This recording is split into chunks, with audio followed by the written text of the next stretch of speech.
Hello and welcome to Eye of the Storm. This is Supreme Commander Forged Alliance, the greatest real-time strategy of all time, never to be surpassed, unlikely, unless Chris Taylor gets a whole bunch of money from Belarus to make something that nobody will buy, but the chances of that are very slim, and probably won't even dream. But here, EF versus Aeon on this map should be very good, a very big contrast. Aeon, you can see here, Spurdo running to the Hydra, not picking up a mass extractor, something very unusual here. Aeon, pretty much an amphibious faction, very good with mobile shields, Tech 2 from land, Auroras, floating scouts, also very strong Tech 2 air, except for torpedo bombers. Meanwhile, UEF, very tanky. Their Tech 2 amphibious tank is actually quite good. The Riptide's probably a little better than the Blaze, although in terms of the new costs and the speed of the Blaze, it is not as bad as it used to be. Second air is quite common here.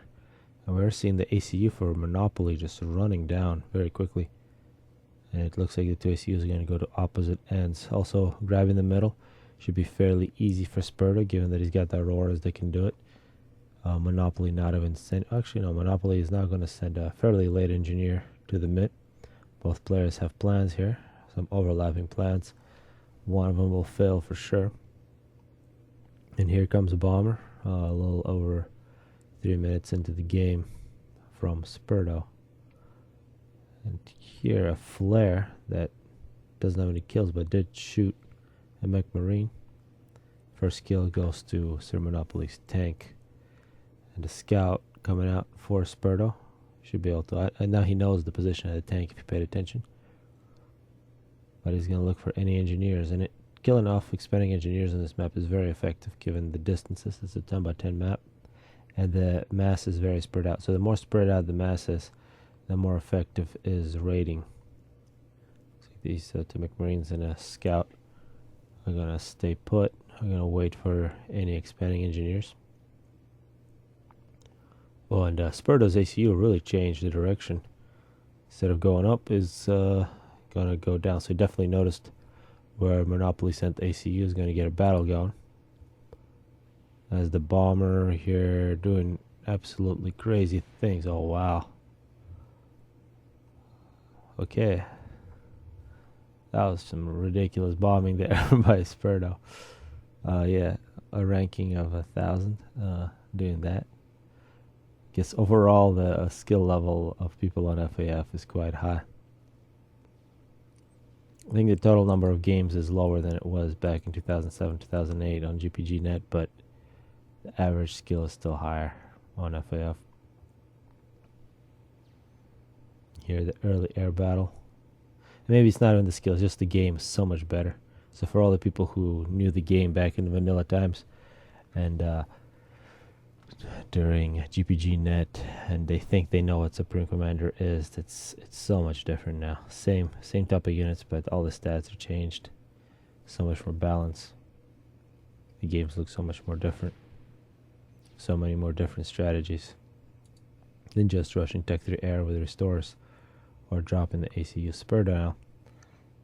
It's going to get a whole bunch of rocks here. Monopoly should be thinking about scouting. I don't know if he knows that. He should know there's a scouter there. So he should be getting a factory and some point defenses. And that's really what you need, factories and point defenses plus artillery to not get pushed off position.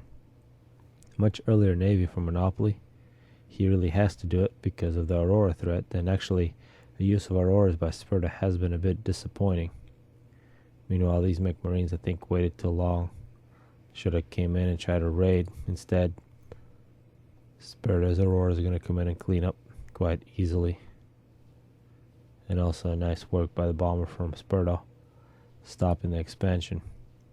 As Spurdo's taken over the middle in terms of air control. However, this is a really good frigate from UEF. He's got nice anti-air. Although I believe the Cybern frigate now has the best anti-air. but it's definitely not something you want to fly over for too long.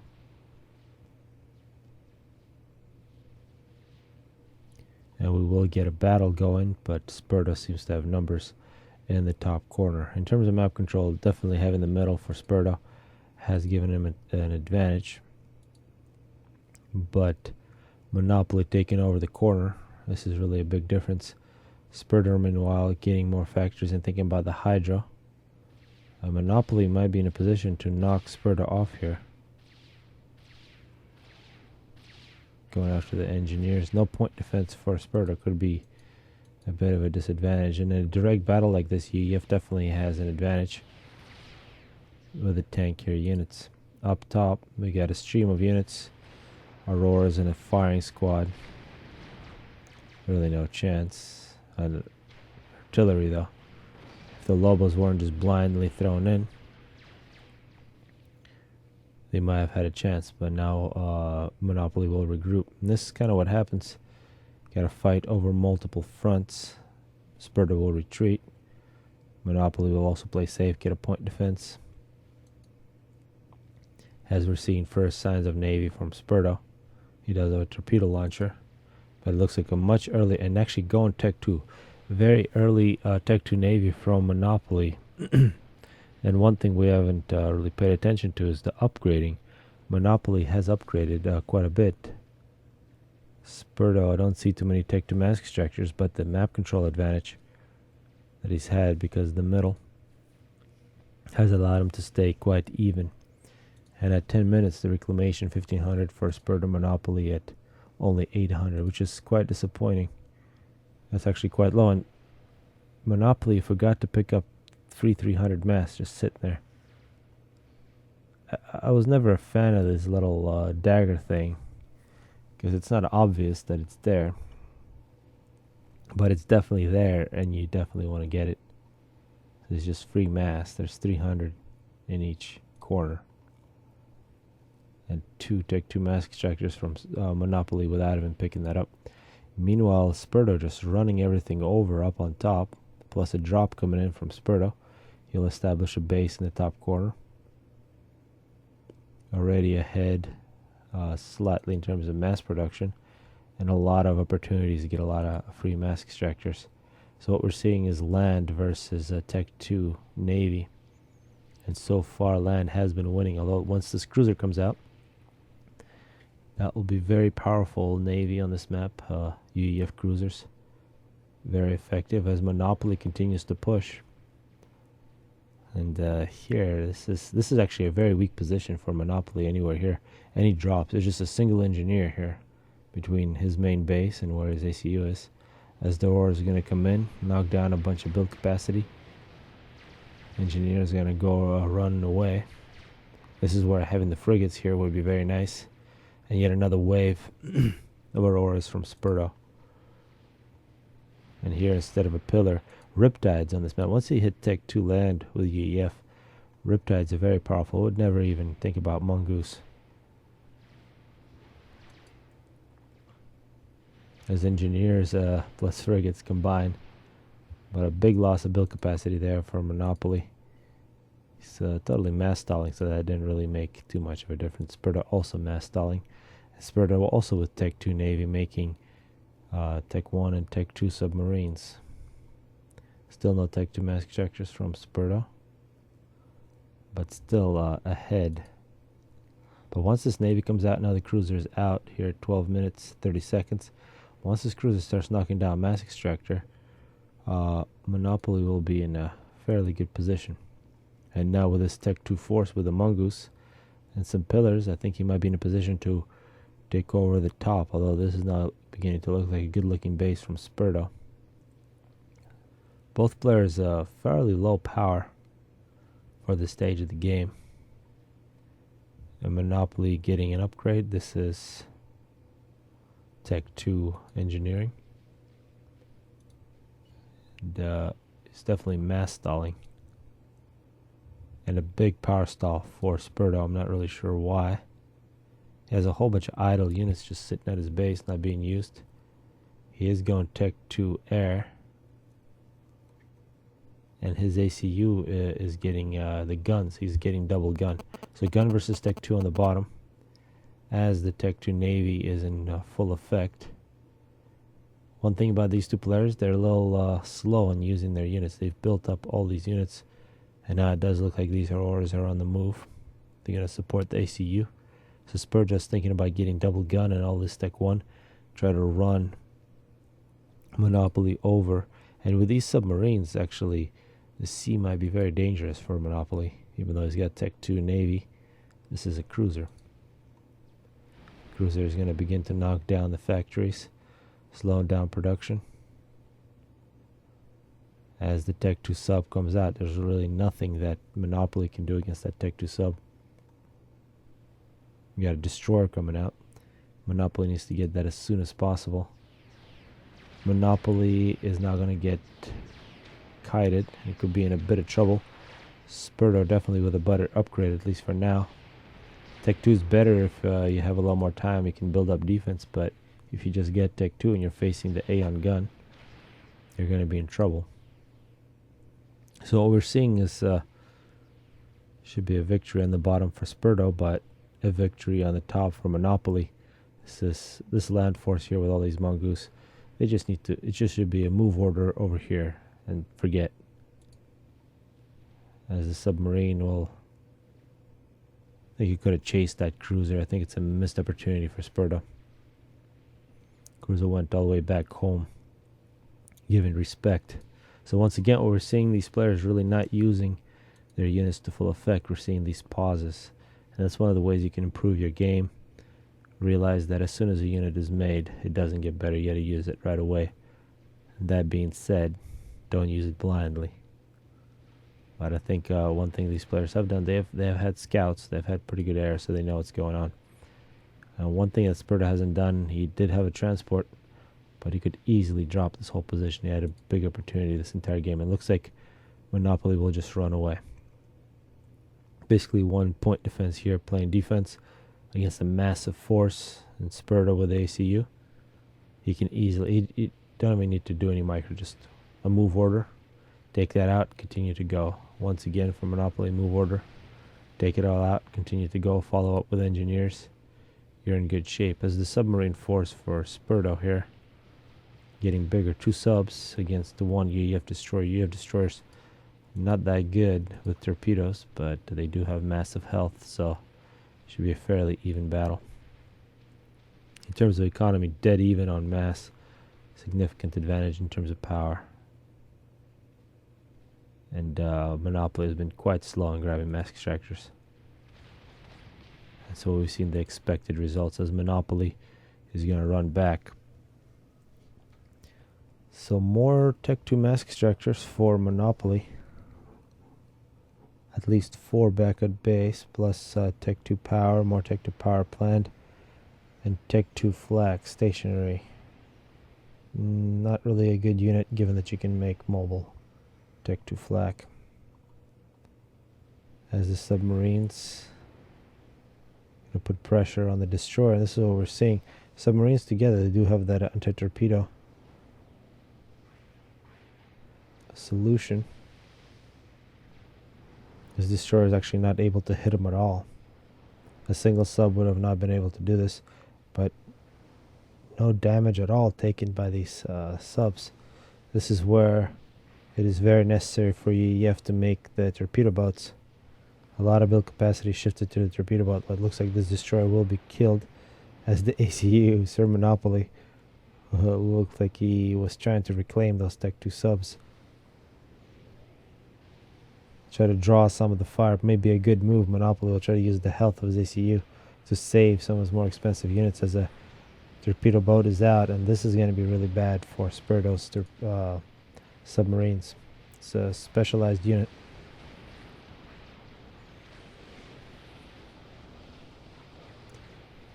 Although 2 versus 1, it might have a bit of trouble, but it shouldn't.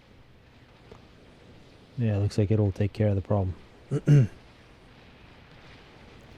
As we've seen at this at the same time as we're watching the Navy, both players being very aggressive. This is a big Tech 1 force. It's almost in fire range of Monopoly's main base. On the other side, we see a big Tech 1 point defense wall, Tech 2 point defenses. Very similar positions, a little more advanced for Spurdo, and really not too much defense. Tech 2 point defenses going up, some pillars, the ACU, and also the cruiser here, 36 kills. That's the original cruiser. Been doing a good job. Also a destroyer here playing defense. So both players forced into playing quite a bit of defense, and both players extremely slow on grabbing what they've won. Once you grab such a big chunk of the map where an enemy has been, where they've built units, it's really imperative to grab that position, because otherwise you did all that battling and you haven't really gained anything except by taking things away from your enemy. But the reclaim is really huge. His Monopoly successfully defends, some reclaim available. Minute 21, Spurdo 4,000 reclaimed, 2,000 for Monopoly. So Spurdo significant advantage, and still some possibilities. Spurdo only 10 kills, which is very disappointing given that he got the double gun. Would have been risky for him to push up, but yeah, maybe getting the shield would be good. Getting a shield is always a good idea if you have the power to do it. As we're seeing a big Tech 2 land spam, a bit of Tech 2 air from Spurdo. It looks like it was a victory here for Spurdo. And a lot of reclamation possibilities as a drop is coming in from Spurdo. He's going to the top, he's going to try to drop into the corner. And really not much left here for Monopoly to play defense with. As a cruiser, 56 kills. Is going to begin to take map control back, and we are seeing SirMonopoly pull ahead in terms of eco, and that's the 4 Tech 2 mask ejectors, plus also very good power, as we're seeing gunships. So Monopoly will attempt to use the Air Force. Successful drop, reclaims engineers. Here would have been a great opportunity to capture, and actually here on water, if you could capture UEF or Aeon and have both factions, you can do really nice combinations.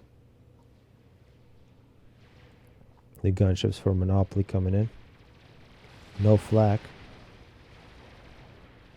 so no problems. The swift ones should respond.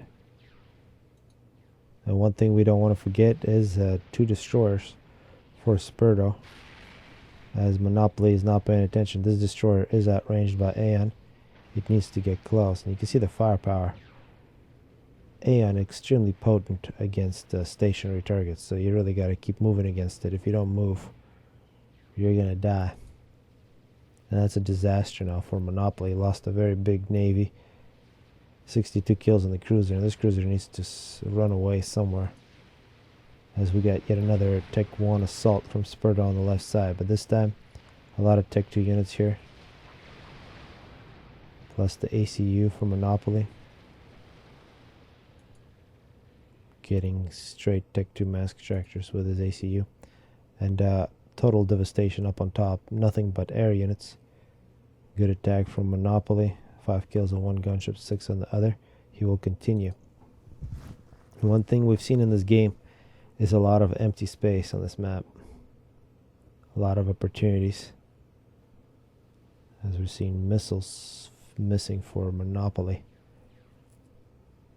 And this will be tragic to see that cruiser die. 62 kills.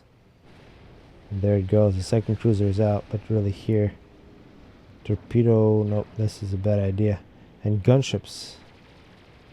No anti-air for Spurdo, which is very... that's just inexcusable. Given that you're air and you can make swift winds, you can make Tech 2 mobile flak. It looks like 2 destroyers will be killed by gunships. Not something you see all the time. So torpedo boats, cruisers, and gunships. Combination will easily counter both submarines and destroyers, plus a couple of auroras will easily be killed.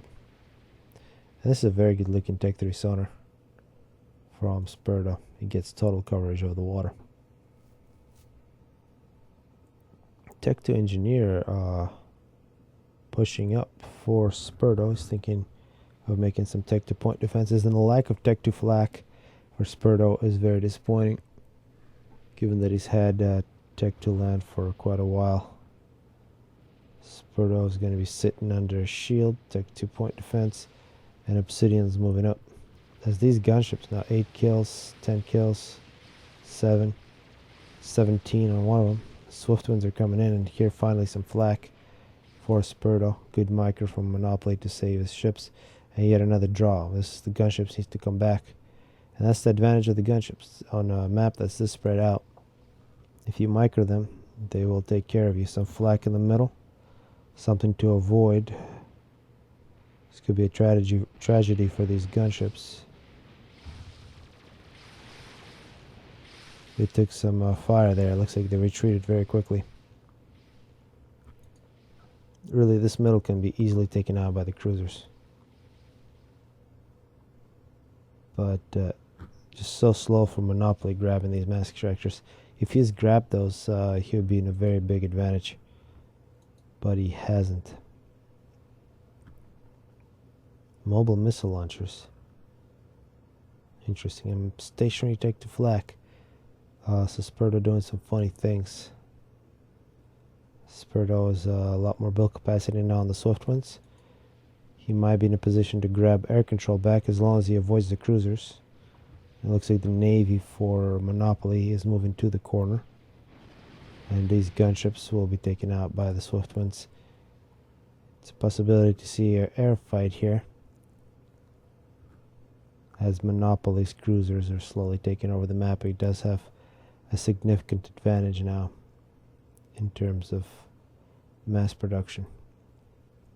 For a while it looked very good for Spurdo, but now I think because Spurdo did lose those destroyers, the Navy has shifted in Monopoly's favor, and now it is really paying off the dividends. Spurdo doing a bit of upgrading, more tech to power. He's finally getting some tech to mass extractors. And this 3 torpedo boats are really not something you want to attack with submarines. As Monopoly, together with his forces, is going to grab back the left side of the map.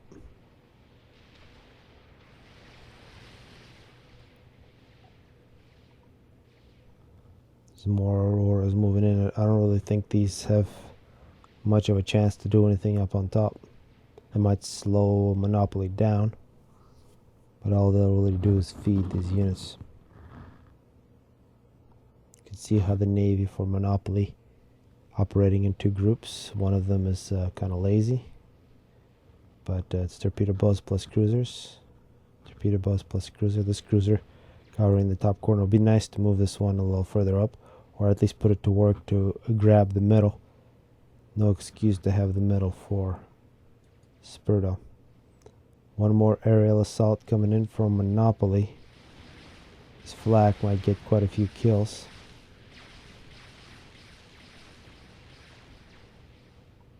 Gunships moving in. They will have to target the flak if they're going to have a hope. Doesn't look like they're going to be doing that. Well, finally they do. Yep, the flak is taken out, so no more protection against gunships. Swiftwinds needs to respond, although they do have to respect the cruiser. Now it's some destroyers for Monopoly for direct fire. And once again we're seeing units built but not really being used as Monopoly continues to push ahead, and this is very timid there. Take to point defenses for no reason whatsoever. Both players making a lot of tech to point defenses, anticipating a battle. But you really want to push as far as you can. No reason to take a front in the middle of your own territory. As we're seeing, the ecos for these 2 players nearly identical. 53 mass. A little over 30 minutes into the game. Monopoly, 7,300 reclaimed. 65 for Spurdo. And given this massive navy from Monopoly, if he would just use it, I think he has a possibility of ending this game. He's really taking his time, which is giving Spurdo an opportunity. He is taking up. He is building up some subs. And as Aeon, he does have the possibility of mercies. And Monopoly is not really in such a good position.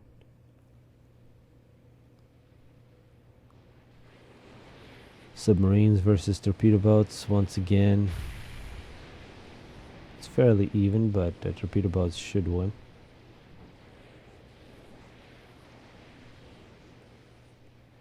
As Tech 3 land for Monopoly.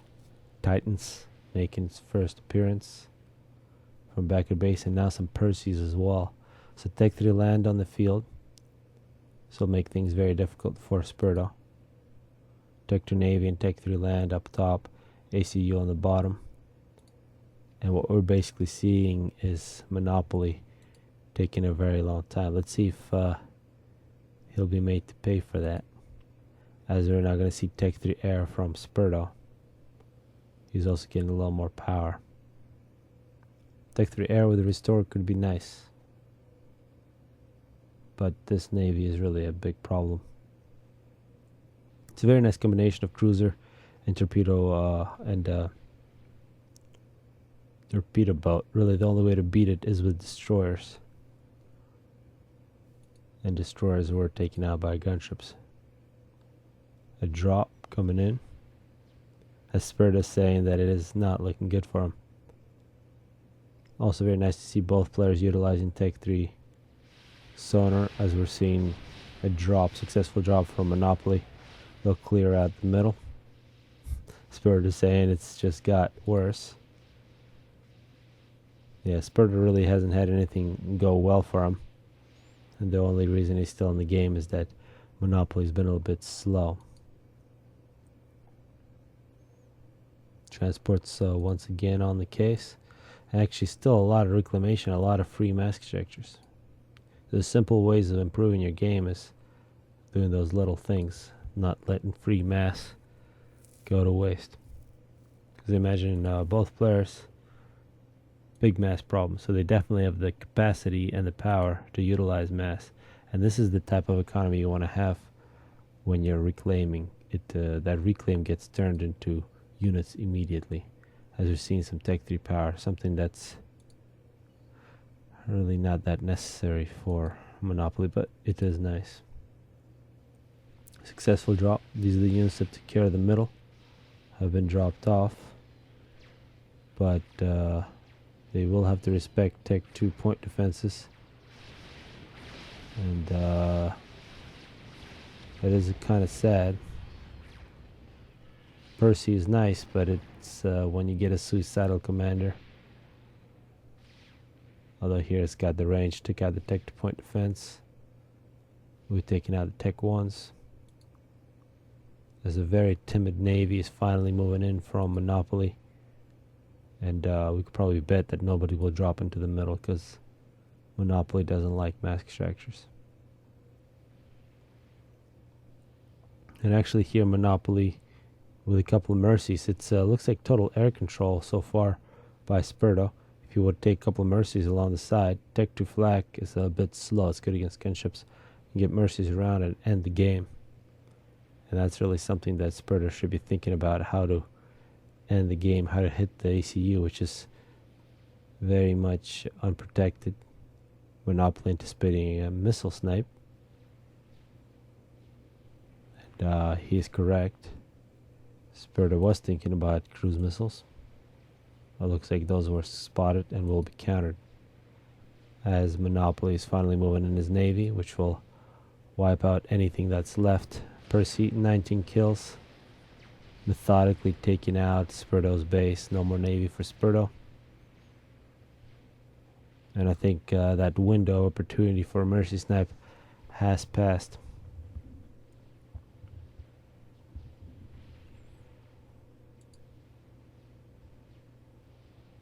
Tech 3 power nearly finished.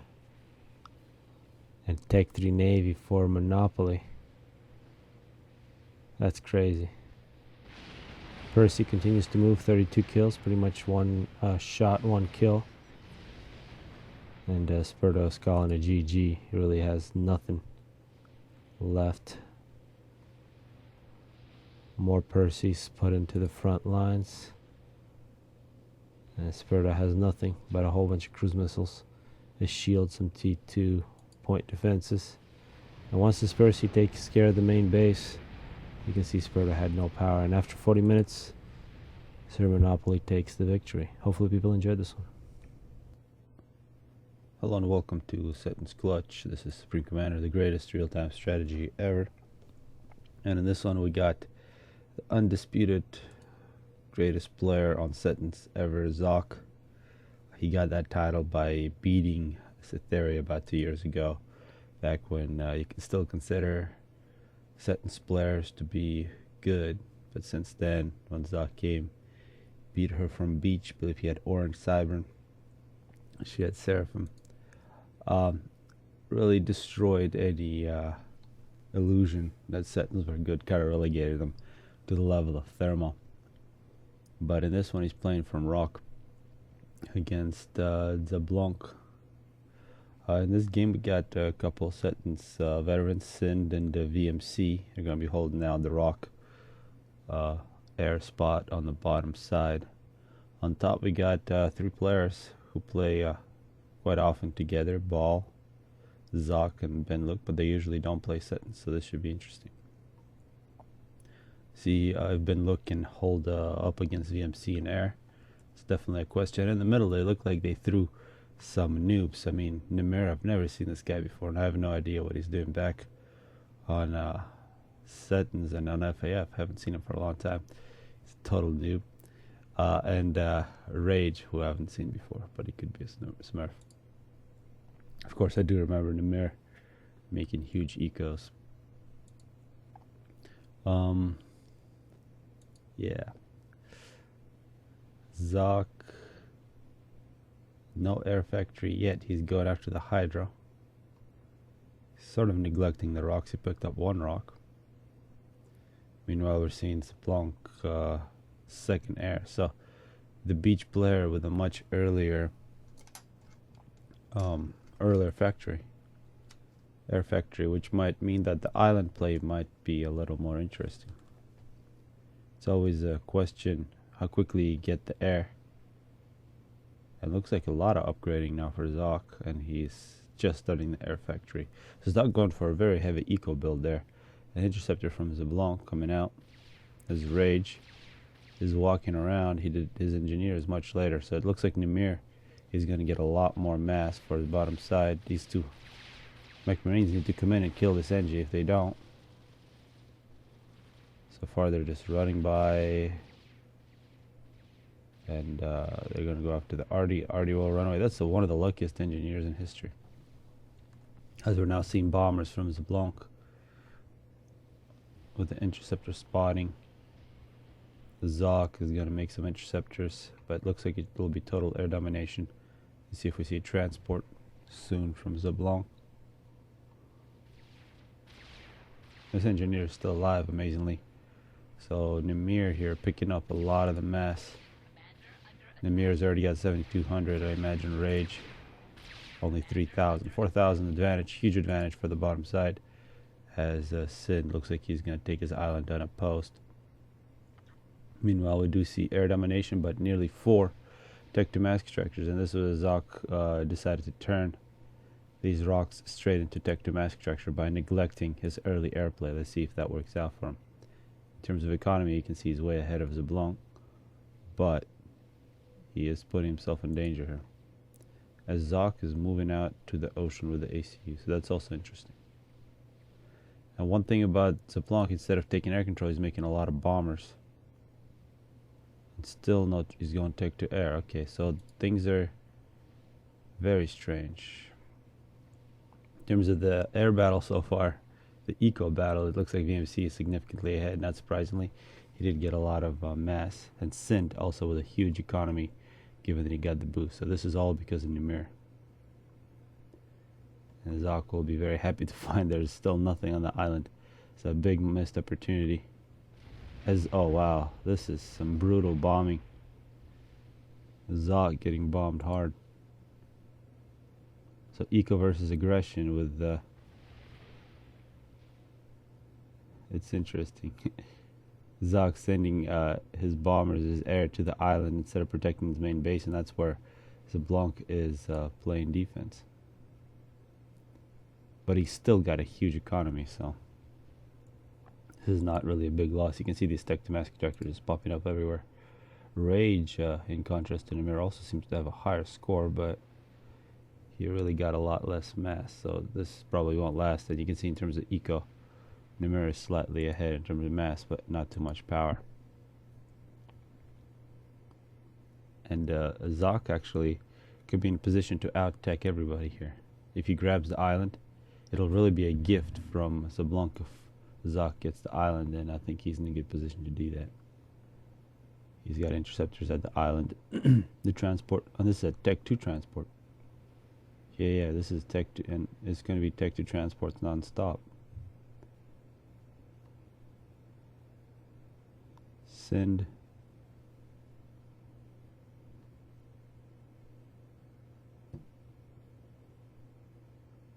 Yeah, this is going to be a Tech 2 drop directly at Zok's base. So Zok's still in this eco mode. Really a lack of interceptors. And finally a transport now. This Tech 2 transport will not be shut down, but it'll take a little bit of damage. This should be very demoralizing for Zok, because this is a lot of artillery. All those Tech 2 mass extractors are going to be in trouble. Zok needs to get some bombers or something to play defense with. He is making some hunters. Nothing unusual in the top island. And this is where a couple bombers would be nice, but now as the arty spreads, and Zok's advantage is now just going to melt away. This is terrible. And perhaps a couple tanks together with these arty would have made this drop so much better. They would have countered the hunters, but nonetheless, you can see the damage is significant. At least 4 Tech 2 mass extractors. Looks like the factory is going to go down a bunch of power, and the damage is not over yet. There's a couple more Tech 2 mass extractors that are on the list. Zok only has 186 power, and a second transport coming in. Sending his air for assistance. We're also seeing gunships and bombers from Ben Luk. He's going to try to help out his ally. Yet another drop. So you see Zablanc here with a straightforward. Yeah, this is good. Zablanc just decided he's going to drop and do nothing else. I guess that's a good idea. This drop perhaps a bit unlucky right at Zok's ACE. If Zok had power, he could have overcharged this, and this could have been really bad. But more Tech 2 mass extractors go down. Let's check out Zok's economy. He does not have the power to use the mass that he has, and the mass that he has is going down rapidly. Yet another drop. And these interceptors from Send really not doing a good job. Meanwhile, Ben Luk or Bahal is going Tech 2 Navy here slowly. Tech 1 Navy from Send. Send just doing the standard. And we gotta say that bottom side really got a big boost from Namir, who might be in a bit of trouble now as Rage with Tech 2 point defense creeps. Namir needs to save his ACU. And this is another big drop. Namir saying that he's in trouble, that he needs help, and the drops are not stopping. Zok being abused here. I think that's the proper word. And if VMC decided to join his team and send some Swift ones in support, I think you can make this a lot more powerful.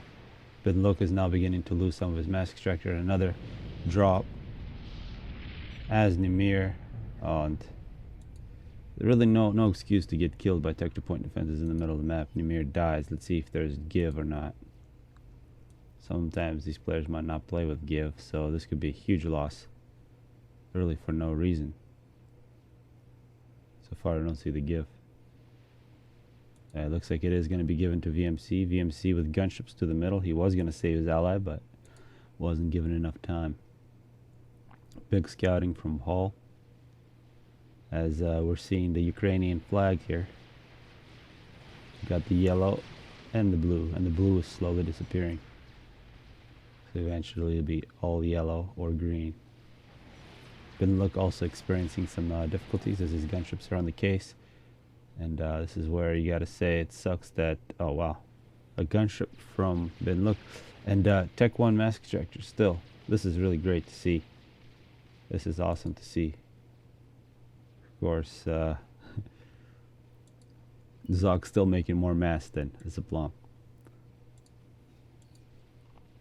Because Zablanc has not stopped making transports. He's just not getting any support from VMC. VMC needs to send help, because Binlook spent a whole bunch of time, a whole bunch of resources making gunships to protect VMC way ahead. Binlook only at 80 mass, VMC at 200.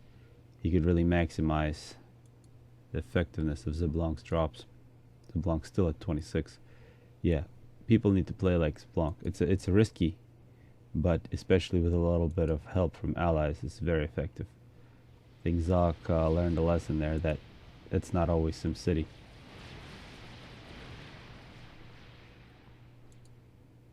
Yeah, I'd like to call Zablanc from now on the greatest Setons player ever, unless of course Zog can come back from this. But I don't see how he'll do it. Zog took the title from Sith a while back, and now Zablanc has taken it from Zog. As the gunships from Binlook are going to look for more targets, and perhaps a drop on the island. Yes.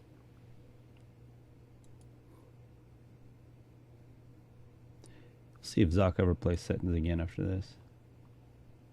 Tech 3 power for VMC is on double RAS, still not making SF. VMC in a full SimCity mode here. You gotta remember, he also has the mid. He's just making engineers. This could be dangerous. He does have some Tech 2 engineers. Might make a couple Tech 2 point defenses here, because this force from Rage is getting bigger and bigger. Successful drop. I don't think I agree with the drop on water. These are going to get demolished by frigates. A drop in the back there would have been a little better, as we're now seeing ASF from VMC. So theoretically, it should be total air control for the bottom side anywhere they want. More drops from Zablanc. That's not surprising. He is now going to get some Tech 2 power.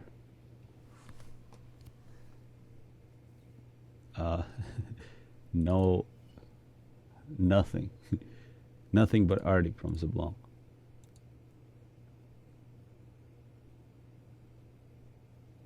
Strat bombers from VMC. This could be the beginning of the end for the top side, as the top island has been the usual Setons. Absolutely no action. Both players absolutely petrified about playing the game and making mask extractors. Some Tech 3, some Tech 2, some resource allocation, some engineers, some mass storage, and a lot of interceptors to make sure you don't get dropped. A massive drop coming in from Zablanc.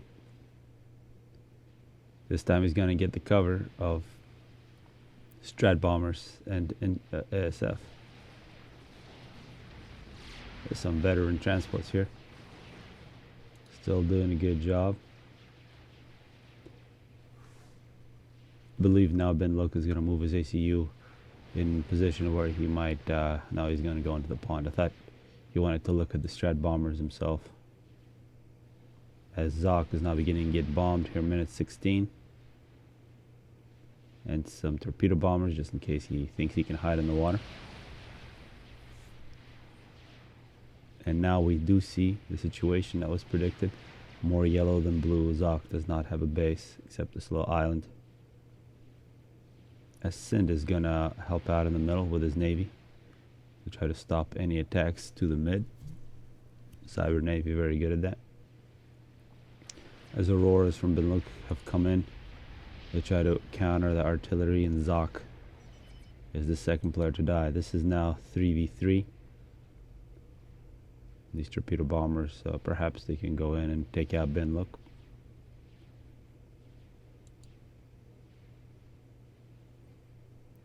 Rage is going to get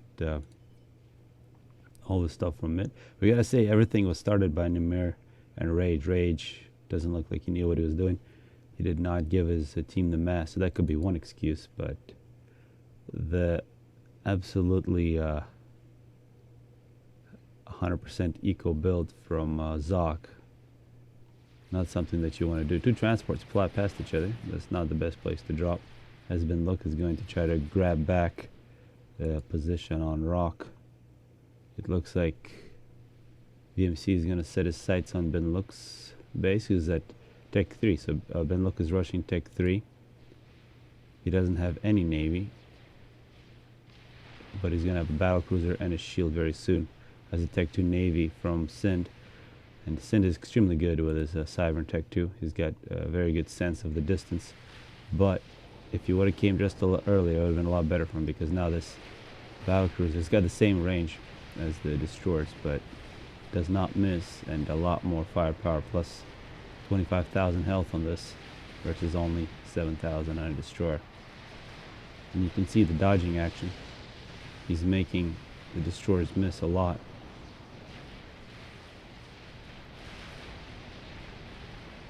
And you can see it is getting some kills. 3 kills, but 3 very big ones.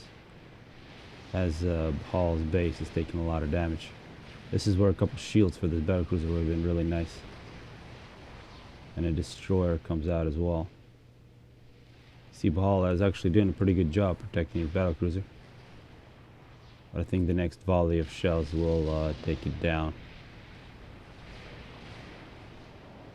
And now drops from Zablanc is going to drop someone Bahal.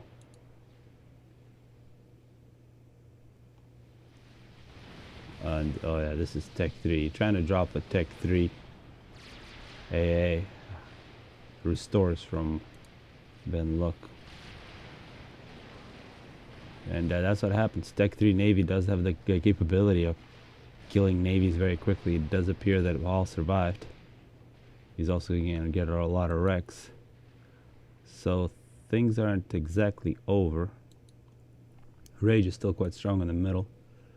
And Ben Look has a decent air production. He won't be able to compete with VMC, but this loss by Sind opens up the door. If Paul can win Navy, this can turn out to be an even game later on, although VMC is very well ahead in terms of economy. Although Hall this entire time has been teching like crazy. 21 minutes, he's got a lot of Tech 3 mask extractors, although Strut Bombers from VMC are doing some damage. I don't think I've seen a single ASF from Ben Look, it just restores. See the VMC is Sind, the veterans. I'm sure they've been in the same pond together a few hundred times over the years. And let's see if the drops will not stop. Sind or Sablanc will continue to bomb as cruise missiles from Rage flying over the middle. Some stealth here as well. And a Tech 2 assault. Oh, and a GC nearly completed. The Riptides are going to come in. These Riptides are just a little too late.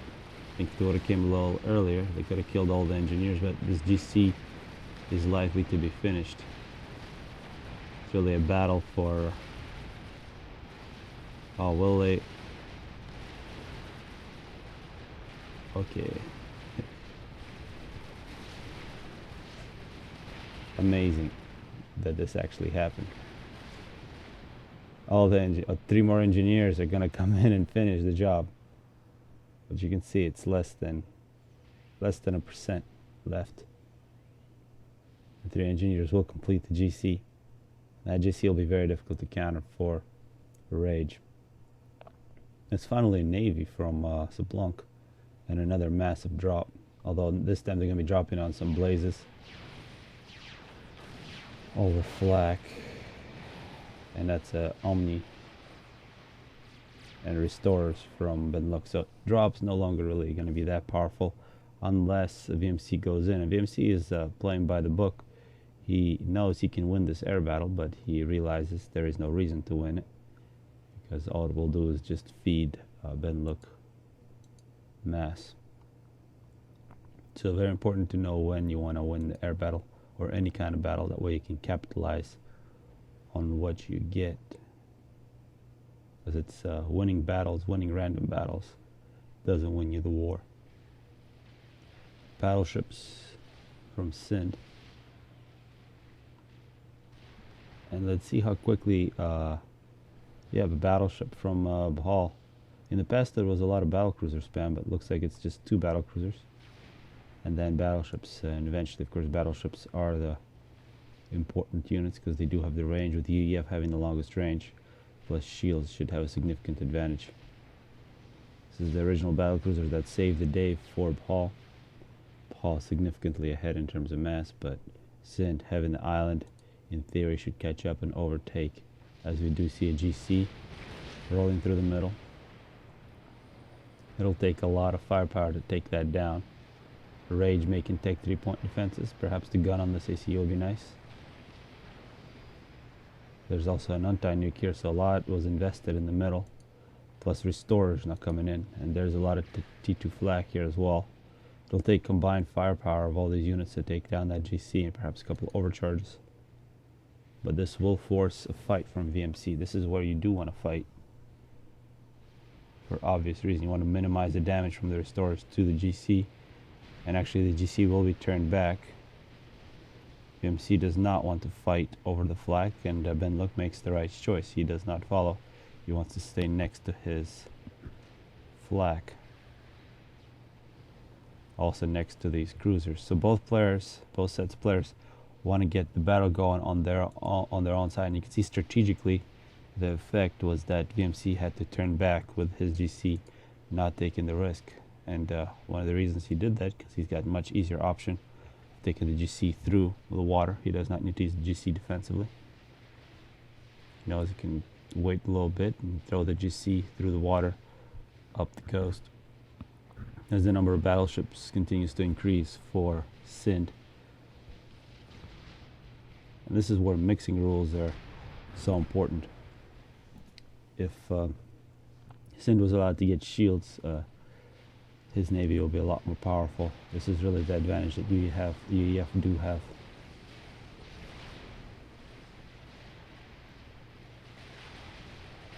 Could be just canceled out by given engineer. That does take away something from the game. 2 battlecruisers and a battleship versus a whole bunch of Tech 2 and a couple of battleships. Looks like a battlecruiser died, another battlecruiser is out, yet another battleship constructed by Paul. Paul has a rather nice coastline here. Needs to get rid of a couple of those engineers that are in the way of his production. And not enough shields. Sometimes it's really good to get a separate Tech 2 factory just for shield production. That way it doesn't clog up your main Tech 3 Navy production. Here come a lot of torpedo bombers. Not sure what they're going to be targeting. Appears to be the battleship. Oh, it's the battlecruiser. Just ate a lot of torpedoes. It was a nice night. Very expensive, but it looks like torpedo bombers will survive. So combined assault of VMC and Sind. Tech 3 Air helping out Tech 2, Tech 3 Navy. And now the pass would be nice to take down one of these big battleships. But it is very close. As restorers are going to be waiting here. And one thing about fighting here for VMC is that there isn't nearly as much flak. It's a very good defensive position for Rage in the middle.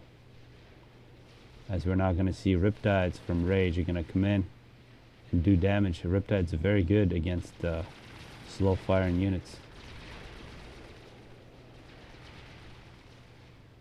So even though Zoc got killed like a noob, this is still a fairly good fight.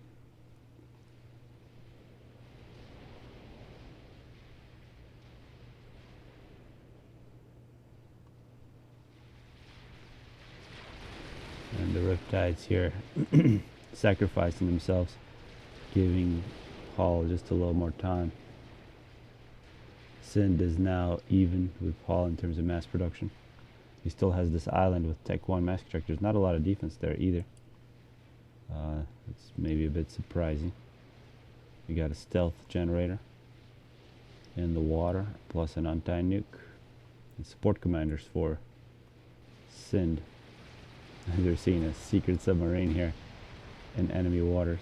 Eventually, oh, and an Atlantis. Atlantis will take care of it. T4 submarines being constructed now by Paul. As we're gonna perhaps see the first big air battle. There is some Tech 3 anti-air here. And some TMD. As the GC with 20 kills. Half its health. And this might be... Oh, okay, a nuke. Oh, VMC has built a nuke. Let's see where that hits. This is a great time. Oh, and a GC, full health GC from Binlook. As Binlook will run.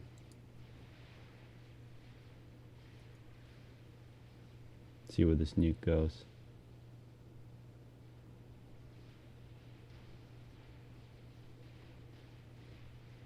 Could be on Rage. Rage is moving. Does Bahal have a anti-nuke? He's just starting it. He had the nuke. That's nearly complete. I think the most obvious target would have been this nuke. You want to suppress the nuclear ability of the enemy. As Bahal here is beginning to win the battle. This is now becoming very dangerous for the bottom side. Another really good target, of course, would be the air production of Binlook. See another Tech 3 air factory elsewhere. And VMC as the air player, it's not really surprising that he chose. And did I miss something? I missed this GC getting killed even before the other GC came. Strategic launch detected. On a nuke now from Hall. You can see now this is really going to make things difficult for Binlook. Does not have nearly as much air production. But these restorers did a great job. They actually fought off all this ASF. And a nice chunk of mass. So, since that early domination, all the small battles have really gone the top side's way. And they're really beginning to even this out. And depending on what happens with this nuke from Bahal, things can get quite interesting. Perhaps a drop being raided? Is there an anti-nuke? Oh, okay, so I think both back players are gonna eat nukes here. Oh man.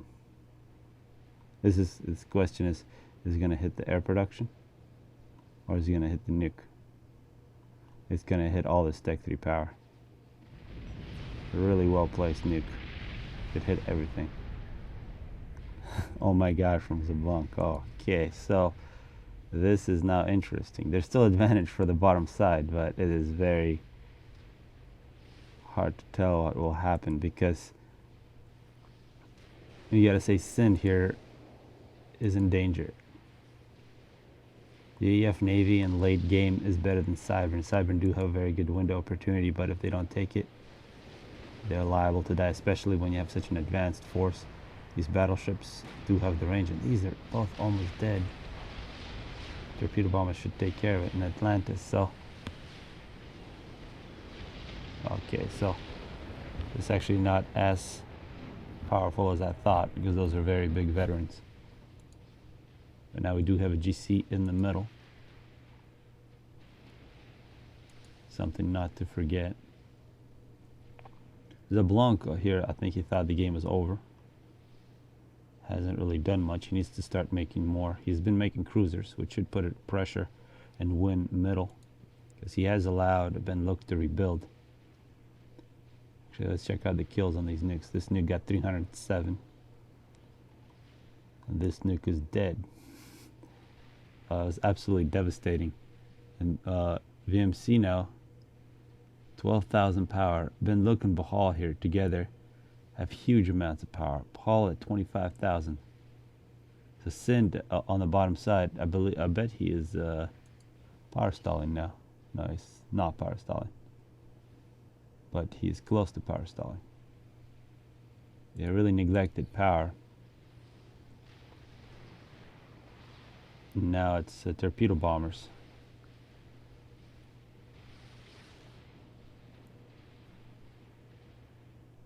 I think one thing what we saw in this game is how much more powerful restorers are than ASF.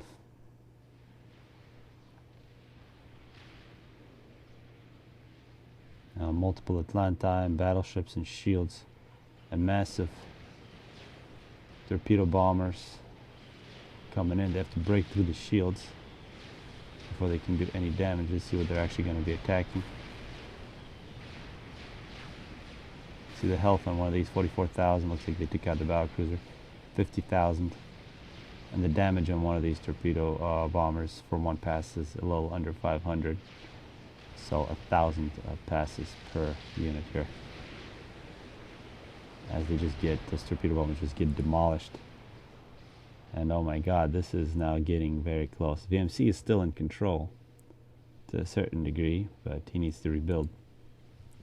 And it's really up to Zablonk to use his advantage. As we're seeing a protected GC with a lot of flak coming in. There's a whole bunch of Titans in the middle. As now we're seeing Tech 3 torpedo bombers coming in. We're seeing Ben Look coming in with some restorers against try to help out. With Atlanta probably want to go down if they meet the restorers. More torpedo bombers. And this is still a significant force. This is a lot of cruisers and a battleship. And I think this is where the air control is paying off for the bottom side. Although now restorers versus ASF. This is not the way you want to fight the restorers. You want to let the ASF take at least fire some shots. If you just stay at this distance, then you get hit for without exchanging any fire. Has the battleships. This has been very methodical from Hall. He's just moving his battleships in range, staying out of range. 16 kills with Atlanta that need to dive as soon as possible. Strategic launch detected. And yet another nuke from Hall. Hall has been absolutely brilliant in this game. 307 kills on that nuke so far. The Atlanta both dive underwater. I really thought this was over, but that's what happens when players neglect eco. It looks good for a while, although now Zablonk has caught up. He's got huge eco now. So that should do something. There is an anti-nuke here. So Bahal was taking a chance. He was hoping that this anti-nuke wasn't finished, and if a nuke fell there, surely this would be game over. Now a lot of cruisers from Sind, only a single battleship. More torpedo bombers standing by. You can see the torpedo bomber spam here is very significant. Also Tech 3 factory making flak. So these restorers could have probably came in one attack and taken out either the ACU or the anti-nuke, and then the nuke could have come in. Would have been a risky move, but it would have worked. At least I think it would, because there really isn't that much flak here yet. Soon there will be, and that opportunity will be lost. A lot of Tech 2 torpedoes, and these from Cyber, when you get them in large groups, they have so much anti-torpedo capability, it's very difficult to take them down, as we're now seeing submarines in air doing their thing against the capital ships of Hall, as restorers from Benlok attacking the island of Sind. They're going to even out the mass production. VMC still has a huge eco, but he's been slow at recovering from that nuclear attack. He's been making more eco. He's been catching up on power, but he's still behind Bahal and Benlok. As this GC, oh, okay, so I did not see where that GC went, and a very interesting direction. It avoided all the submarines. The submarines could have done a lot of damage to it, but let's see when it's sticks its head out of the water if the Navy can take it down. This will stop the production.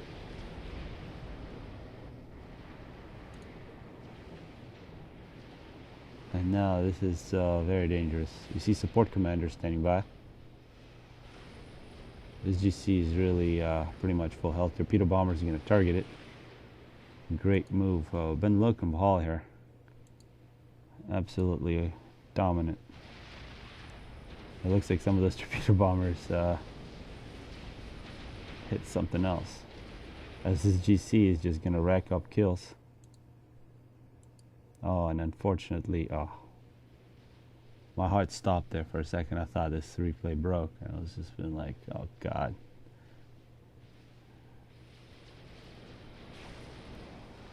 It might still.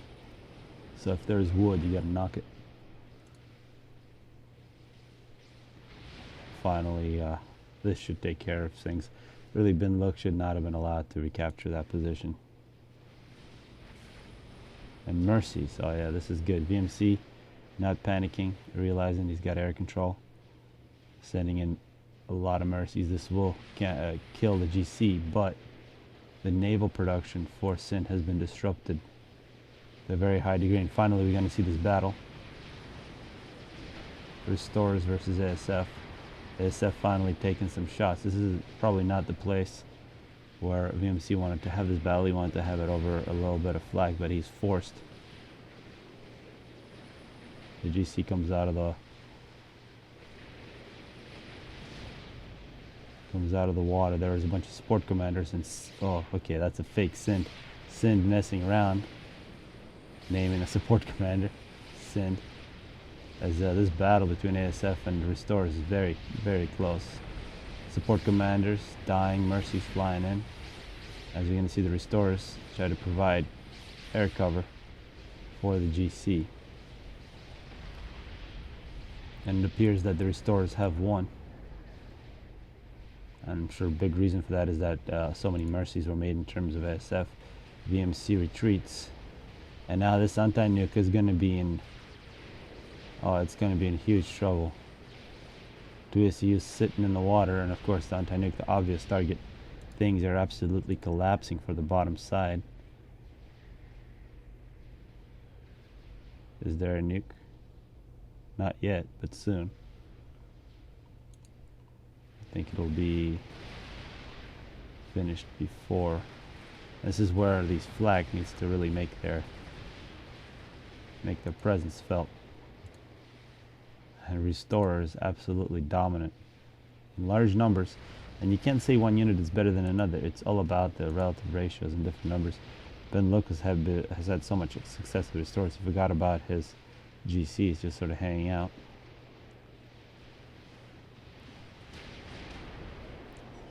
As the Navy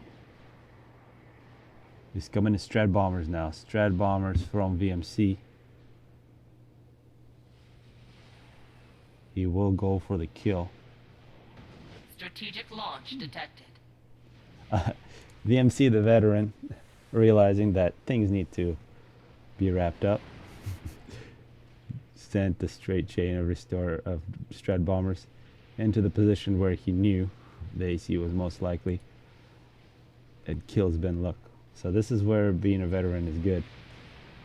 And of course, with give, these Restorers will be given over to Ben Luck, and yet another nuke coming in. These two ACUs need to run away. This nuke might be on a trajectory to kill both of these. Although, yeah, it'll just take out the production. Restorers were given to Bahal. And gotta really say, Zablanc has gained and also lost this title for the best Setons player in this one. Such great play at first, and then looked like he left to have lunch.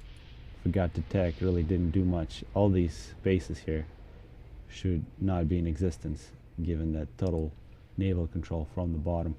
As we're now seeing Sind, complete collapse of his base, with Restorers and GCs running around, with now VMC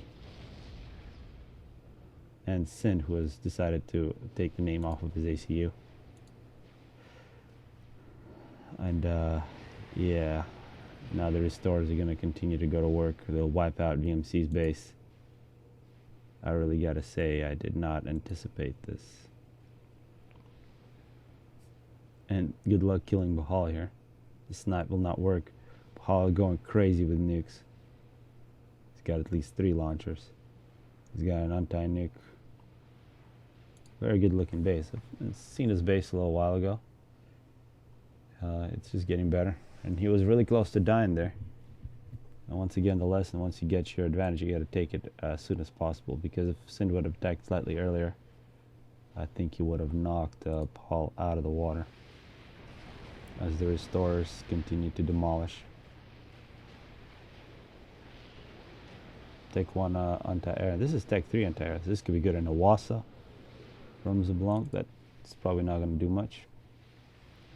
And now this Navy from Bahal, unlike the Navy from Zablanc, is going to wipe out everything. Anything the restorers don't kill, this Navy will. It's anti-nuke here. That will die. And I think Zablanc, I'm sure he felt really happy earlier, but now he's realizing that he's given up the game to the other team. Great play though from Paul and Benluk. Especially Behal, but Benluk with those restores. And honestly, if I was on their side, I probably would have already rage quit. That's just how I am. I have no self-control. But it's a lesson not to. The Riptides and Rage has been pretty keen on these Riptides. He's been making them all day, and here in minute 41, as we're seeing shells from the battleships falling into his base. Riptides versus Titans. Riptides are going to win, especially in these numbers. These battleships way too late for a Zablanc. Where is VMC gone? He's on a transport. Omega has been completed by Sind. Final naval factory dies for Sind here. 42 minutes 30 seconds, and restorers are not going to go to work on Zablanc's very late Navy. We've also seen a GC from Rage in the middle, and this force is probably not going to stop. Wiping out the middle, and all that's really left is Zablanc's main base. He nearly got an Awasa, the ass washer, looking for targets, as VMC gets killed by some restores. Zablanc's ACE is about to die next. Ass washer has been completed. Just as his ACU dies, Sind is the last player alive. Still sitting in the pond. And is he going to teleport? Or what is he going to do? VMC saying, yeah, they should have won. If this Navy was, if Zablanc decided to stop doing drops and start attacking Maiden Navy, they would have won. Plus a donut now. Another thing we're seeing is a combination of A and EEF are really the two best factions in late game. In my opinion, there's good things for all factions. The Riptides are coming in. The remnants of Zablanc's base, and the Awasa here on the ground. Strategic launch detected. Was the worst Awasa in history. VMC, I'm not sure if you're being sarcastic there. Another nuke. Should be more nukes on the way. Yep, here's another nuke. Rest is their OP. Yeah, in large numbers they are. I think, I mean, the thing about restores, let's see if this donut gets hit by a nuke. Oh, it just misses it. I think it would have been great style from Bahal to hit the donut with a nuke and let the donut fall on Sind, but nonetheless, he wins the game. I think the MVP does go to Bahal early on. Zablanc showed us some great stuff, so great Setons.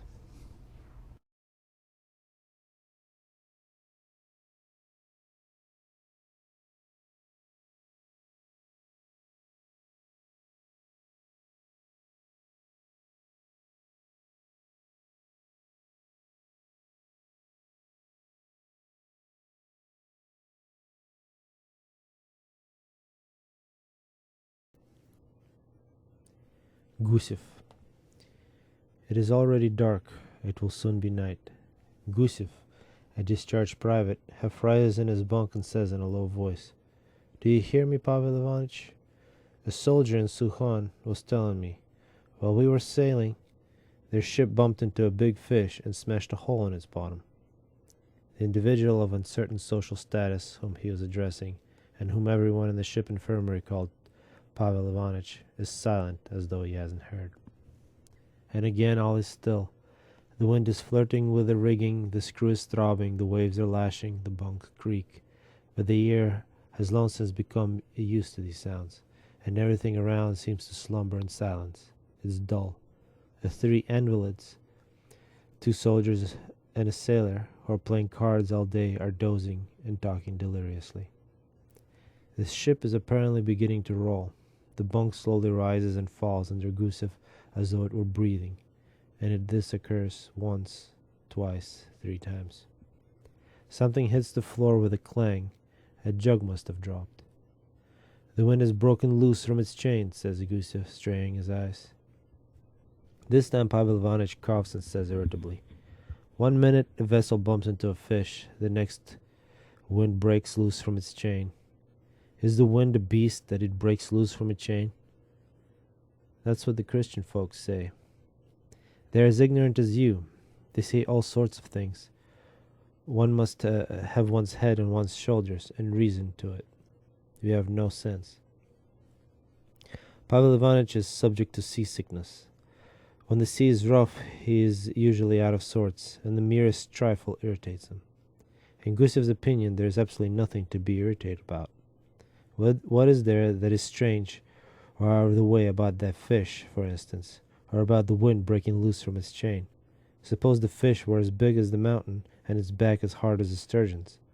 And supposing, too, that over yonder at the end of the world stood great stone walls, and their fierce winds were chained up to the walls. They haven't broken loose. Why then do they rush all over the sea like madmen and strain like hounds tugging at their leash? If they are not chained up, what becomes of them when it's calm? Gusev ponders for a long time about fishes as big as mountain and about stout, rusty chains. Then he begins to feel bored and falls into thinking about his home, to which he is returning after 5 years of service in the Far East. He pictures an immense pond covered with drifts. On one side of the pond is the brick-colored building of the pottery with a tall chimney and clouds of black smoke. On the other side is a village. His brother Alexei drives out of the 5th yard from the end in a sleigh. Behind him sits his little son Vanka in big felt boots, and his little girl Akulka, also wearing felt boots. Alexei has had a drop. Vanka is laughing. Akulka's face cannot be seen. She is muffled up. If he doesn't look out, he will have the children frostbitten, Gusev reflects. Lord send them sense that they may honor their parents and not be any wiser than their father and mother. They need new souls, a delirious sailor says in a bass voice. Yes, yes. Gusev's thoughts abruptly break off, and suddenly, without rhyme or reason, the pond is replaced by huge bulls' heads without eyes, and the horse and sleigh are no longer going straight ahead, but are whirling round and round, wrapped in black smoke. But still he is glad he has had a glimpse of his people. In fact, he is breathless with joy, and his whole body, down to his fingertips, tingles with it. Thanks be to God, we have seen each other again, he mutters deliriously, but at once opens his eyes and looks for water in the dark. He drinks and lies down, and again the sleigh is gliding along. Then again there is the bull's head without eyes, smoke, clouds. And so it goes till daybreak. A blue circle is the first thing to become visible in the darkness. It is the porthole. Then little by little, Gusev makes out the man in the next bunk, Pavel Ivanitch. The man sleeps sitting up, as he cannot breathe lying down. His face is gray, his nose long and sharp. His eyes look huge because he is terribly emaciated. His temples are sunken, his beard skimpy, his hair long. His face does not reveal his social status. You cannot tell whether he is a gentleman, a merchant, or a peasant. Judging from his expression and his long hair, he may be an assiduous churchgoer or a lay brother, but his manner of speaking does not seem to be that of a monk. He is utterly worn out by his cough, by the stifling heat, his illness, and he breathes with difficulty, moving his parched lips. Noticing that Gusev is looking at him, he turns his face toward him and says, I begin to guess. Yes, I understand it all perfectly now. What do you understand, Pavel Ivanitch? Here's how it is. It's always seemed strange to me that terribly ill as you fellows are, you should be on a steamer where the stifling air and the heavy seas, in fact everything, threatens you with death. But now it is all clear to me. Yes, the doctors put you on a steamer to get rid of you. They got tired of bothering with you. Cattle. You don't pay them any money. You're a nuisance. And you spoil their statistics with your death. So of course, you're just cattle, and it is not hard to get rid of you. All that's necessary is, in the first place, to have no conscience or humanity, and secondly, to deceive the ship's authorities. The first requirement need hardly be given a thought. In that respect we are virtuous, and as for the second condition, it can always be fulfilled with a little practice. In a crowd of 400 healthy soldiers and sailors, 5 sick ones are not conspicuous. Well, they got you all into the steamer, mixed you with the healthy ones, hurriedly counted you over, and in the confusion nothing untoward was noticed. And when the steamer was on its way, people discovered that there were paralytics and consumptives on their last legs lying about the deck. Gusev does not understand Pavel Ivanitch. Thinking that he's being reprimanded, he says in a self-justification, "I lay on the deck because I was so sick, and when we were being unloaded from the barge into the steamer, I caught a bad chill." "It's revolting," Pavel Ivanitch continues. "The main thing is, you know perfectly well that you can't stand a long journey, and yet they put you here. Suppose you last as far as the Indian Ocean, and then what? It's horrible to think of. And that's the gratitude for your faithful, irreproachable service." Pavel Ivanitch's eyes flash with anger. He frowns fastidiously and says, gasping for breath, "Those are the people who ought to be given a drubbing in the newspapers till the feathers fly in all directions." The 2 sick soldiers and the sailors have awoken and are already playing cards. The sailor is half reclining in his bunk. The soldiers are sitting nearby on the floor in the most uncomfortable positions. One of the soldiers has his right arm bandaged, and his wrist is heavily swathed in wrappings that look like a cap, so that he holds his cards under his right arm or in the crook of his elbow while he plays with the left.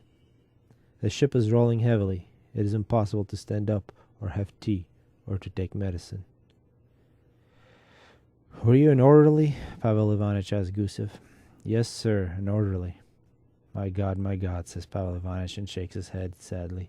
"To tear a man from his home, drag him a distance of 10,000 miles, and then wear him out till he gets consumption, and what is it all for?" one asks. "To turn him into an orderly for some Captain Kopeikin or Midshipman Dierka? How reasonable." "It's not hard work, Pavel Ivanitch. You get up in the morning and polish the boots, start the samovars going, tidy the rooms, and then you have nothing more to do. The lieutenant drafts plans all day, and you can say your prayers or read a book or go to the street. God grant everyone such a life." "Yes, very good. The lieutenant drafts plans all day long, and you sit in the kitchen and long for home." Plans indeed. It's not plans that matter, but human life.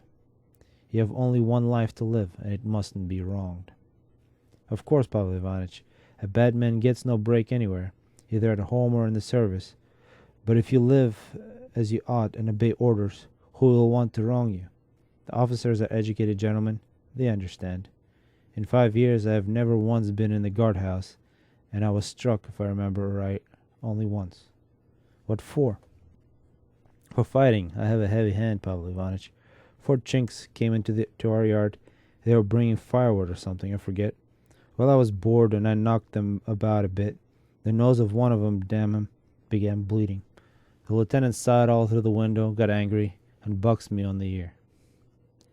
"You're a poor, foolish fellow," whispers Pavel Ivanitch. "You don't understand anything." He is utterly exhausted by the rolling of the ship and shuts his eyes. Now his head drops back, and it sinks forward on his chest.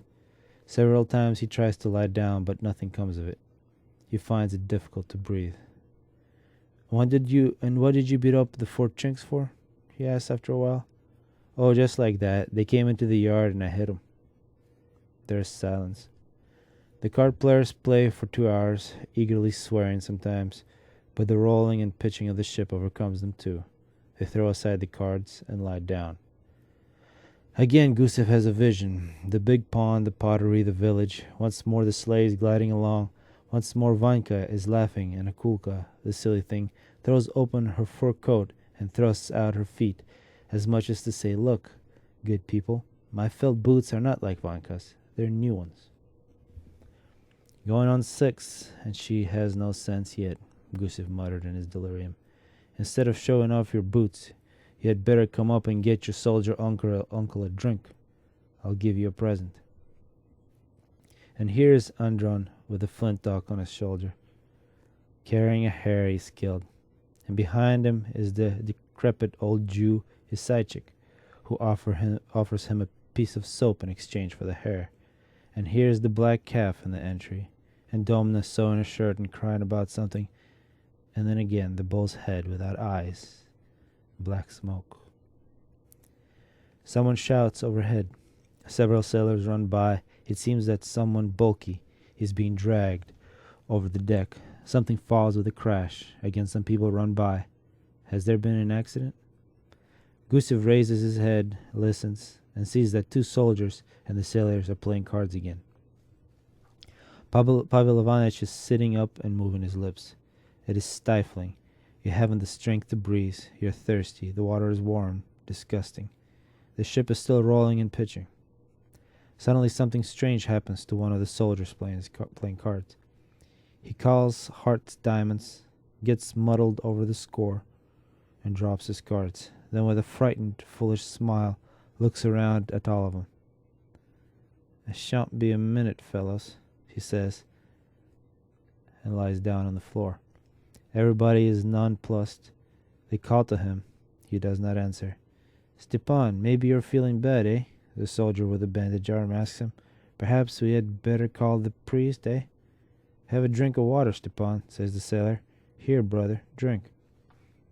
"Why are you knocking the jug against his teeth?" says Gusev angrily. "Don't you see, you cabbage head?" "What?" "What?" Gusev mimics him. "There's no breath in him. He's dead. That's what. Such stupid people, Lord God." The ship has stopped rolling, and Pavel Ivanitch is cheerful. He's no longer cross. His face wears a boastful, challenging, mocking expression. It is as though he wants to say, "Yes, right away, I'll tell you something that will make you burst with laughter." The round porthole is open, and a soft breeze is blowing on Pavel Ivanitch. There's a sound of voices, a splash of oars in the water. Just under the porthole someone is droning in a thin, disgusting voice. Must be a Chinaman singing. Here we are in the harbor," says Pavel Ivanitch with a mocking smile. "Only another month or so, and we shall be in Russia. Yes, messieurs of the armed forces. I'll arrive in Odessa, and from there go straight to Kharkov. In Kharkov I have a friend, a man of letters. I'll go to him and say, 'Come, brother, put aside your vile subjects, women's armors and the beauties of nature, and show up the 2-legged vermin.' There's a subject for you." For a while he reflects and says, "Gusev, do you know how I tricked him?" "Tricked who, Pavel Ivanitch?" "Why, these people. You understand, on the steamer there's only first class and a third class, and they only allow peasants, that is, the common herd, to go in the third. If you have got a jacket on, and even at a distance look like a gentleman or a bourgeois, you have to go to first class, if you please. You must fork out 500 rubles if it kills you." "Why do you have such a regulation?" I asked him.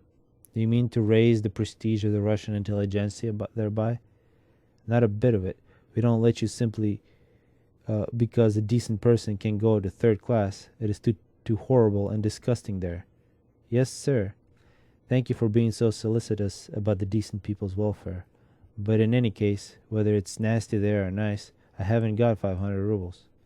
I didn't loot the treasury. I didn't exploit the natives. I didn't traffic in contraband. I flogged nobody to death. So judge for yourself if I have the right to occupy a first-class cabin, and even if to reckon myself along the Russian intelligentsia." But logic means nothing to them, so I had to resort to fraud. I put on a peasant coat and high boots, I pulled a face so that I looked like a common drunk. I went to the agents.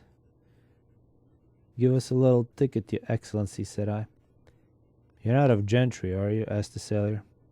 "I come of a clerical family. My father was a priest, and an honest one. He always told the high and mighty the truth to the faces, and as a result, he suffered a great deal." Pavel Ivanitch is exhausted from talking and gasps for breath, but still continues. "Yes, I always tell people the truth to their faces. I'm not afraid of anyone or anything. In this respect, there is a great difference between me and all of you, men. You are dark people, blind, crushed. You see nothing, and what you do see, you don't understand.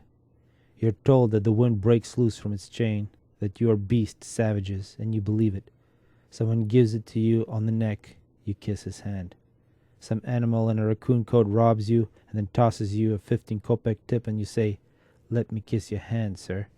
You're outcasts, pitiful wretches. I am different. My mind is clear. I see it all plainly like a hawk or an eagle when it hovers over the earth, and I understand everything. I am protest personified. I see tyranny, I protest. I see a hypocrite, I protest. I see triumphant swine, I protest, and I cannot be put down. No Spanish Inquisition can silence me. No, cut my tongue, and I will protest with gestures. Wall me up in a cellar, I will shout so that you will hear me half a mile away, or I will starve myself to death, so that they may have another weight on their black conscience. Kill me, and I will haunt them. All my acquaintances say to me, 'You are a most insufferable person, Pavel Ivanitch.' I am proud of such a reputation. I served 3 years in the Far East, and they shall remember me for 100 years. I had rose there with everybody. My friends wrote to me from Russia, 'Don't come back.'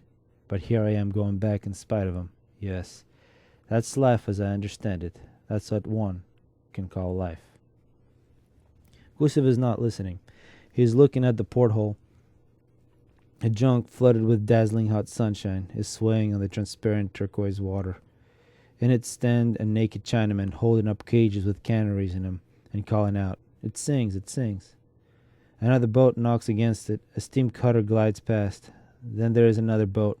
A fat Chinaman sits in it, eating rice with chopsticks. The water sways lazily. White seagulls languidly hover over it. "It will be fine to give that fat fellow one in the neck," reflects Gusev, looking at the stout Chinaman and yawning. He dozes off, and it seems to him that all nature is dozing too. Time flies swiftly by. Imperceptibly the day passes. Imperceptibly darkness descends. The steamer is no longer standing still, but is on the move again.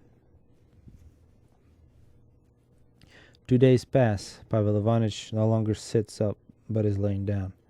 His eyes are closed. His nose seems to have grown sharper. "Pavel Ivanitch," Gusev calls to him. "Hey, Pavel Ivanitch." Pavel Ivanitch opens his eyes and moves his lips. "Are you feeling bad?" "No, it's nothing," answers Pavel Ivanitch, grasping for breath. "Nothing, on the contrary. I'm better. You see, I can lie down now. I've improved." "Well, thank God for that, Pavel Ivanitch." "When I compare myself to you, I'm sorry for you, poor fellows. My lungs are healthy. Mine is a stomach cough. I can stand hell, let alone the Red Sea. Besides, I take critical attitude toward my illness and the medicines. While your minds are dark. It's hard on you, very, very hard. The ship is not rolling. It's quiet, but as hot and stifling as a Turkish bath. It is hard not only to speak, but even to listen." Gusev hugs his knees, lays his head on them, and thinks of his home. God, in this stifling heat, what a relief it is to think of snow and cold. You're driving in a sleigh. All of a sudden the horses take fright at something and bolt. Careless on the road, the ditches, the gullies, they tear like mad things right through the village, across the pond, past the pottery, across the open fields. "Hold them!" The pottery hands and the peasants, they meet shout at the top of their voices. "Hold them! But why hold them? Let the keen cold wind beat you on the face and bite your hands. Let the lumps of snow kicked up by the horses slide down your collar, your neck, your chest. Let the runners sing, and the traces of the whipple trees break. The devil take them. And what delight when the sleigh upsets and you go flying full tilt into the drift, face right in the snow, and then you get up, white all over, with icicles on your mustache. No cap, no gloves, your belt undone. People laugh. Dogs bark.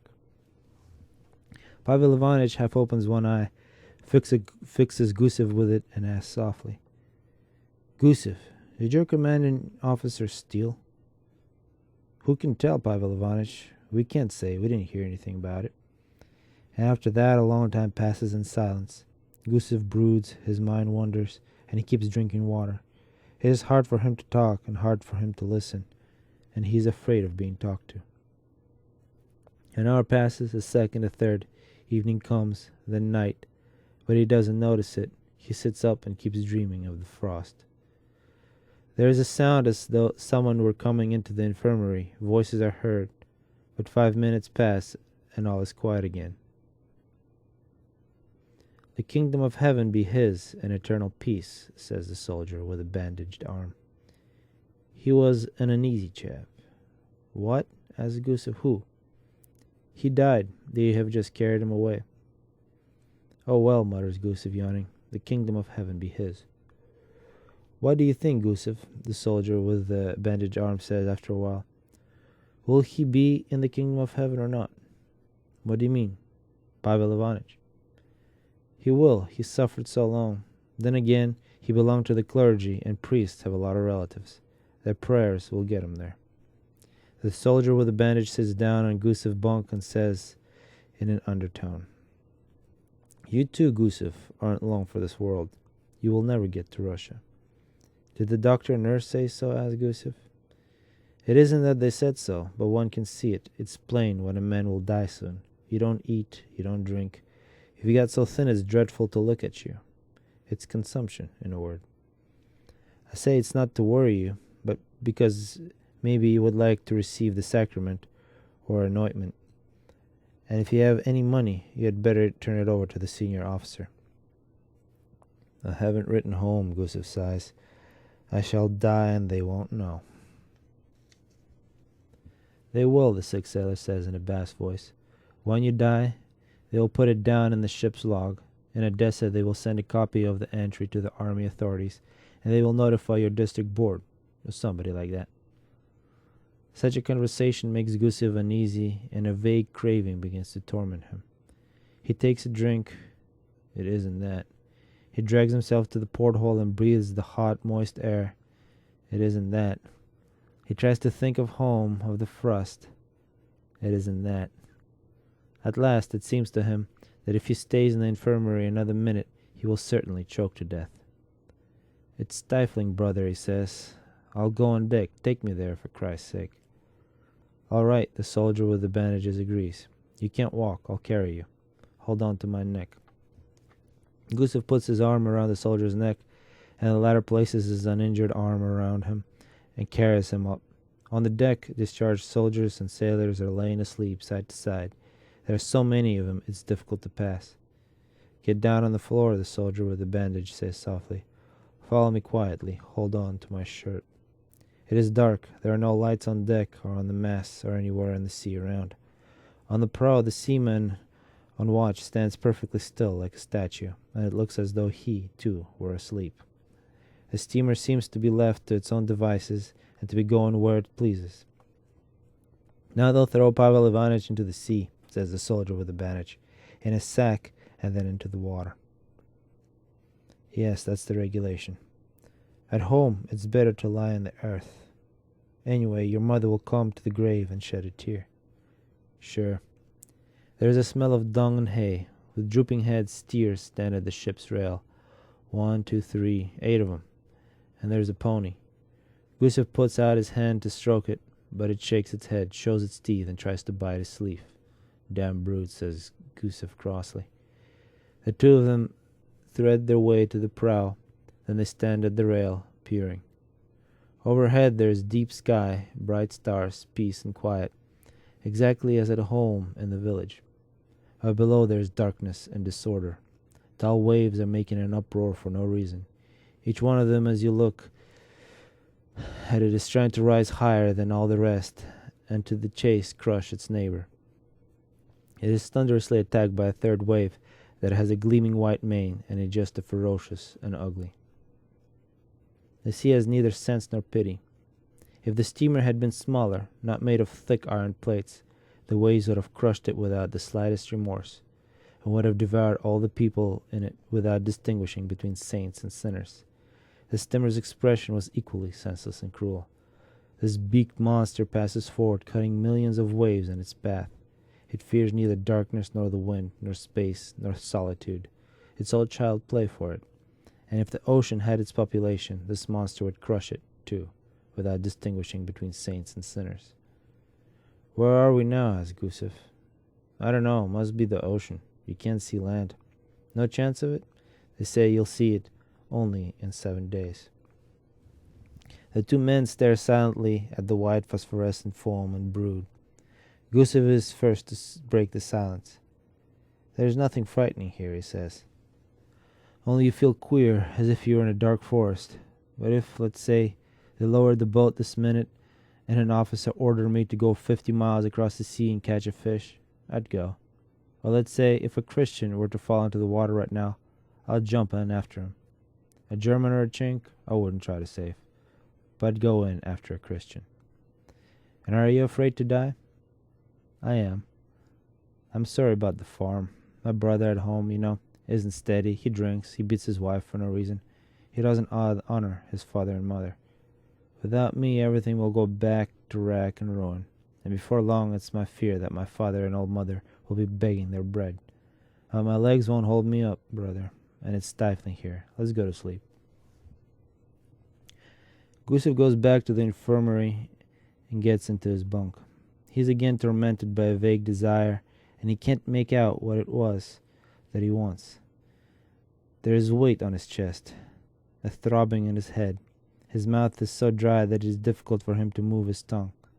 He dozes and talks in his sleep, and worn out with nightmares, with coughing and the stifling heat, towards morning he falls into a heavy sleep. He dreams that they have just taken the bread out of the oven in the barracks, and that he has climbed into the oven and is having a steam bath there, lashing himself with besom of birch twigs. He sleeps for 2 days, and on the third at noon 2 sailors come down and carry him out of the infirmary. He is sewn up in sailcloth, and to make him heavier they put 2 gridirons in with him. Sewn up in sailcloth, he looks like a carrot or a radish, broad at the head and narrow at the feet. Before sunset, they carry him on deck and put him on a plank. One end of the plank lies on the ship's rail, the other on a box placed on a stool. Around him stand the discharged soldiers and the crew with their heads bared. "Blessed is our God," the priest begins, "now and ever and unto ages of ages." "Amen," 3 sailors chant. The discharged men and the crew cross themselves and look off at the waves. It is strange that a man should be sewn up in sailcloth and should soon be flying into the sea. Is it possible that such a thing can happen to anyone? The priest strews earth upon Gusev and makes obeisance to him. The men sing Memory Eternal. The seaman on watch duty raises the end of the plank. Gusev slides off of it slowly and then flying. Head foremost, turns over in the air and plop. Foam covers him, and for a moment he seems to be wrapped in lace, but the instant passes and he disappears in the waves. He plunges rapidly downward. Will he reach the bottom? At this spot, the ocean is said to be 3 miles deep. After sinking 60 or 70 feet, he begins to descend more and more slowly, swaying rhythmically as though in hesitation, and carried along by the current moves faster laterally than vertically. And now he runs into a school of fish called pilot fish. Seeing the dark body, the little fish stop as though petrified, and suddenly all turn around together and disappear. In less than a minute they rush back at Gusev, swift as arrows, and begin zigzagging around him in the water. Then another dark body appears. It's a shark, with dignity and reluctance, seeming not to notice Gusev. As it were, it swims under him, and while he, moving downward, sinks upon its back, the shark turns, belly upward, basks in the warm, transparent water, and languidly opens its jaws with 2 rows of teeth. The pilot fish are in ecstasy. They stop to see what will happen next. After playing a little with the body, the shark nonchalantly puts his jaws under it, cautiously touches it with its teeth, and the sailcloth is ripped the full length of the body from head to foot. One of the gridirons falls out, frightens the potted fish, and striking the shark on the flank, sinks rapidly to the bottom. Meanwhile, up above, in the part of the sky where the sun is about to set, clouds are massing, one resembling a triumphal arch, another a lion, a third a pair of scissors. A broad shaft of green light issues from the clouds and reaches to the middle of the sky. A while later, a violet beam appears alongside of it, and then a golden one, and a pink one. The heavens turn a soft lilac tint. Looking at this magnificent, enchanting sky, the ocean frowns at first, but soon it, too, takes on tender, joyous, passionate colors, for which it is hard to find a name in the language of man.